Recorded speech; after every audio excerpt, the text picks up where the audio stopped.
Section 1. Hello, West Bay Hotel. Can I help you? Oh, good morning. I'm ringing about your advertisement in the Evening Gazette. Is that the one for temporary staff? That's right. Yes. I'm afraid the person who's dealing with that isn't in today, but I can give you the main details if you like. Yes, please.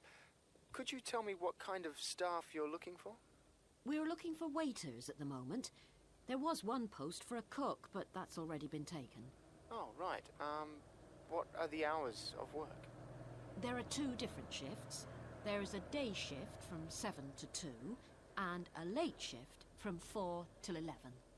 And can people choose which one they want to do? Not normally, because everyone would choose the day shift, I suppose. You alternate from one week to another. Okay, I'm just writing all this down. What about time off? You get 1 day off, and I think you can negotiate which one you want. It's more or less up to you, but it has to be the same one every week. Do you know what the rates of pay are? Yes, I've got them here. You get £5.50 an hour, and that includes a break. Do I have to go home to eat, or...? You don't have to. You can get a meal in the hotel if you want to, and there's no charge for it, so you might as well. Oh, good. Yes, so let's see. I get £231 a week. You'd also get tips. Our guests tend to be quite generous. Is there a uniform? What about clothes? Yes, I forgot to mention that. You need to wear a white shirt, just a plain one, and dark trousers. You know, not green or anything like that. And we don't supply those. That's okay, I've got trousers. I just have to buy a couple of shirts. What about anything else? Do I need a waistcoat or anything? You have to wear a jacket, but the hotel lends you that. I see. One last thing. I don't know what the starting date is. Just a minute. I think it's sometime around the end of June. Yes, the 28th, in time for the summer. That's great. I'm available from the 10th. Oh, good. Well, if you can call again, you need to speak to the service manager. Her name's Jane Irwin. That's Urwin. And she'll probably arrange to meet you. Okay. And when's the best time to ring? Could you call tomorrow? She usually starts checking the rooms at midday, so before then if you can, so she'll have more time to chat. I'll just give you her number because she's got a direct line. Thanks. It's 832-009. 823-009. No, 832. Oh, okay. Yes, I'll do that. And by the way, she will ask you for a reference, so you might like to be thinking about that. You know, just someone who knows you and can vouch for you. Yes, no problem. Well, thanks very much for your help. You're welcome. Bye. Bye. Section 2. Good morning, and welcome again to your city today. With me today is Graham Campbell, a councillor from the City Council. He'll be telling us about the plan to improve the fast-growing suburb of Red Hill. Good morning, Graham, and welcome to the show. Good morning, Carol. Now, Graham, I understand that there has been a lot of community consultation for the new plan.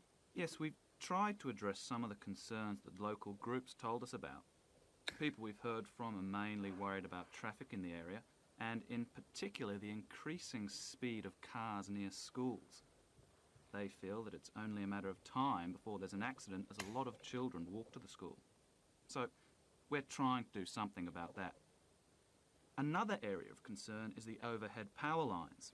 These are very old, and a lot of people we spoke to asked if something could be done about them.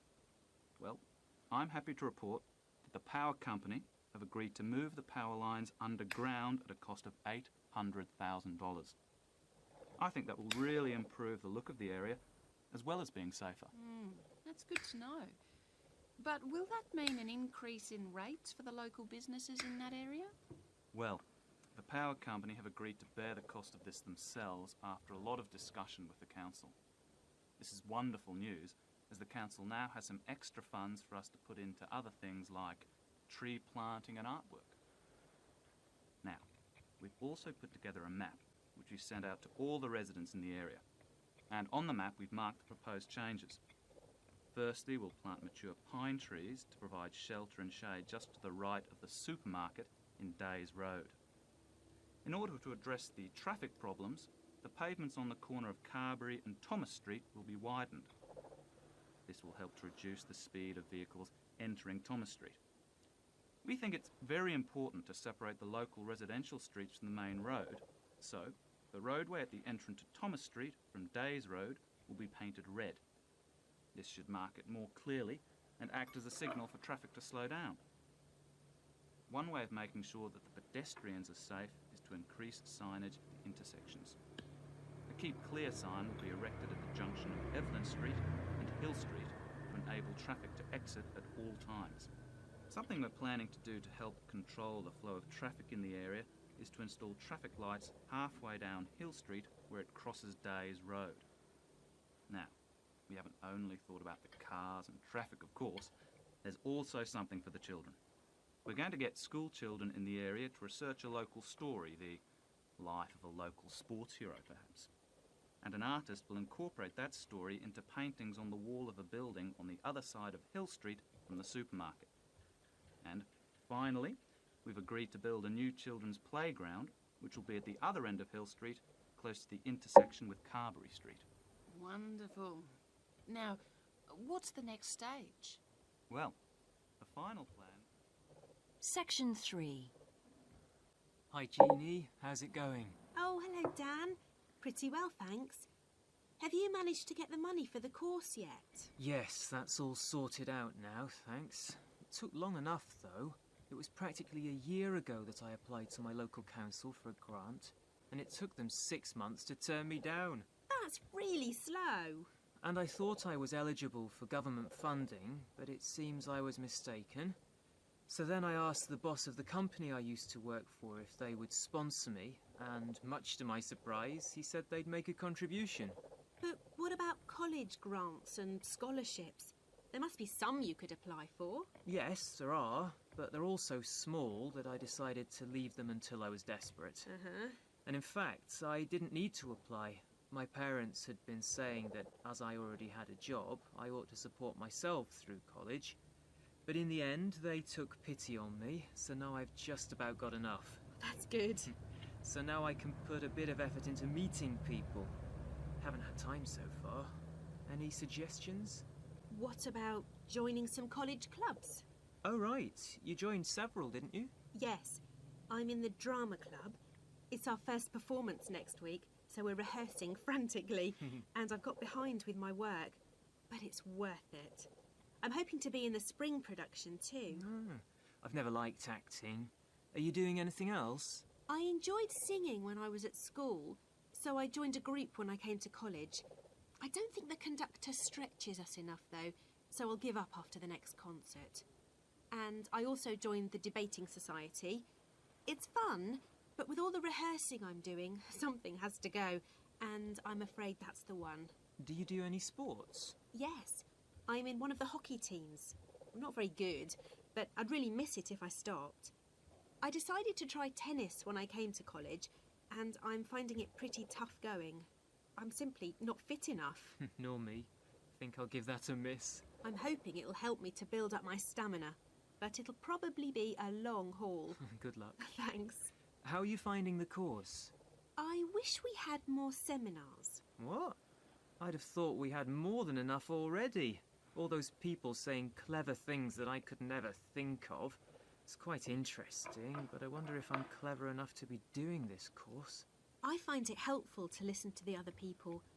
I like the way we're exploring the subject and working towards getting insight into it. How do you get on with your tutor? I don't think I'm on the same wavelength as mine, so I feel I'm not getting anything out of the tutorials. It would be more productive to read a book instead. Oh, mine's very demanding. She gives me lots of feedback and advice, so I've got much better at writing essays. And she's helping me plan my revision for the end-of-year exams. Do tell me, I always struggle with revision. Well, the first thing is to find out exactly what's required in the exams. Would it help to get hold of some past papers? Yes, they'll help to make it clear. Right, I'll do that. Then what? Then you can sort out your revision priorities based on what's most likely to come up. I put these on a card and read them through regularly. Uh-huh. But that isn't enough in itself. You also need a timetable to see how you can fit everything in the time available. Then keep it in front of you while you're studying. I've done that before, but it hasn't helped me. Maybe you need to do something different every day. So if you break down your revision into small tasks and allocate them to specific days, there's more incentive to tackle them. With big topics, you're more likely to put off starting. Good idea. And as I revise each topic, I write a single paragraph about it. Then later I can read it through quickly, and it helps fix things in my mind. Oh, that's brilliant. I also write answers to questions for the exam practice. It's hard to make myself do it, though. Well, I'll try. Thanks a lot, Jeannie. That's a great help. No problem. See you around. Bye. Section 4. Good morning, everyone. I've been invited to talk about my research project into Australian Aboriginal rock paintings. The Australian Aborigines have recorded both real and symbolic images of their time on rock walls for many thousands of years. Throughout the long history of this tradition, new images have appeared and new painting styles have developed. And these characteristics can be used to categorise the different artistic styles. Among these are what we call the dynamic, yam, and modern styles of painting. One of the most significant characteristics of the different styles is the way that humans are depicted in the paintings. The more recent paintings show people in static poses, but the first human images to dominate rock art paintings over 8,000 years ago were full of movement.